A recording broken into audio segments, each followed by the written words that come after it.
ঈদের দিনের গুরুত্বপূর্ণ কিছু সুন্নাহ রয়েছে যা প্রিয় নবী সাল্লাল্লাহু আলাইহি ওয়াসাল্লাম আদায় করতেন। এক নম্বরে, অন্য দিনের তুলনায় আগে আগে ঘুম থেকে জাগ্রত হওয়া, পারলে তাহাজ্জুদের আমল করা, তাহাজ্জুদ পড়া। ফজরের নামাজের গুরুত্বপূর্ণ সুন্নাহ রয়েছে যা দুনিয়া ও দুনিয়ার মধ্যে যা আছে তার চাইতেও আরও উত্তম। ফজরের নামাজ জামাতের সাথে পড়া, আগে আগে ঘুম থেকে জাগ্রত হওয়ার অর্থ হলো ফজরের নামাজ জামাতে পড়া। 2 নাম্বার, নবীর জিন্দেগির গুরুত্বপূর্ণ সুন্নাহ মেসওয়াক। মেসওয়াকের দ্বারা মুখ পবিত্র হয়, মেসওয়াকের দ্বারা জিহান খুলে। মা আয়েশা সিদ্দিকা রাদিয়াল্লাহু আনহা বলেন, আমার হাবিবকে কখনো আমি এমন দেখি নাই যে আল্লাহর নবী মেসওয়াক ব্যতিরকে, ওযু ব্যতিরকে আল্লাহর নবী বিছানায় এসেছেন। এজন্য মুমিন জিন্দেগির গুরুত্বপূর্ণ একটি আমল হবে মেসওয়াকের আমল। 2 নাম্বার, মেসওয়াক করা। 3 নাম্বার, নিজের বদনকে পাক করার জন্য গোসল করা। ঈদের দিনের 3 নাম্বার সুন্নাহ হলো গোসল করা। 4 নাম্বার, শরীয়ত সম্মত সাজসজ্জা করা।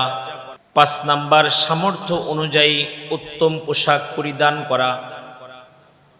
পোশাকটা নতুন হতে হবে, দামি কাপড়ের হতে হবে, বিষয়টা এমন নয়। পোশাকটা হতে হবে পবিত্র পোশাক, যেই পোশাক দ্বারা ইবাদত করা যায়।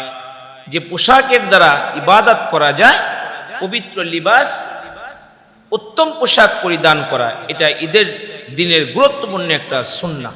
6 নাম্বার, নবীজির জিন্দেগির গুরুত্বপূর্ণ একটা পছন্দের জিনিস হলো খুশবু। ঈদের দিনে সুগন্ধি ব্যবহার করা, এটা আমার হাবিবের সুন্নাহ। এটা যে আমার পয়গম্বরের সুন্নাহ, সুগন্ধি ব্যবহার করা। 7 নাম্বার, ঈদুল ফিতরের নামাজে যাওয়ার পূর্বে মিষ্টান্ন খেয়ে যাওয়া সুন্নাহ। আর ঈদুল আজহার নামাজ আদায় করার জন্যে ঈদগাহে যে নামাজ আদায় করে বাড়িতে এসে কুরবানির পশুর গোশত দিয়ে দিনের প্রথম খাবারটা শুরু করা উত্তম। তাহলে আমরা বুঝতে পারলাম ঈদুল ফিতরে খেয়ে যাওয়া সুন্নাহ, আর ঈদুল আজহাতে আয়েশা গরুর গোশত দিয়া তারপরে খাবার খাওয়া, এটা সুন্নাহ, এটা উত্তম। তবে যারা কুরবানি দিবে না তাদের ক্ষেত্রে ঈদের নামাজ শেষ করে তারপরে বাসায় এসে খাবার খাওয়া। 8 নাম্বার, সকাল সকাল ঈদগাহ ময়দানে যাওয়া। ঈদের নামাজ সকাল সকালে আদায় করা, সকাল সকালে ঈদগাহ ময়দানে পৌঁছে যাওয়া, এটা আমার হাবিবের সুন্নাহ, এটা আমার পয়গম্বরের সুন্নাহ। 9 নাম্বার, ঈদের নামাজ ঈদগাহে আদায় করা সুন্নাহ। যদি সুযোগ থাকে ঈদগাহতে ঈদের নামাজ আদায় করা, এটা সুন্নাহ। তবে পরিবেশ যদি না থাকে মসজিদের মধ্যে আদায় করা যাবে, কোনো সমস্যা নাই। 10 নাম্বার, এক রাস্তা দিয়ে ঈদগাহ ময়দানে যাওয়া, সম্ভব হলে আরেক রাস্তা দিয়ে ফেরা।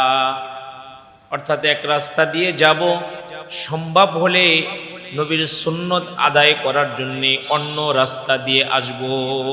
11 নাম্বার, আল্লাহর দেওয়া নিয়ামত পা, এ পা দিয়ে হেঁটে হেঁটে ঈদগাহ ময়দানে যাওয়া সুন্নাহ।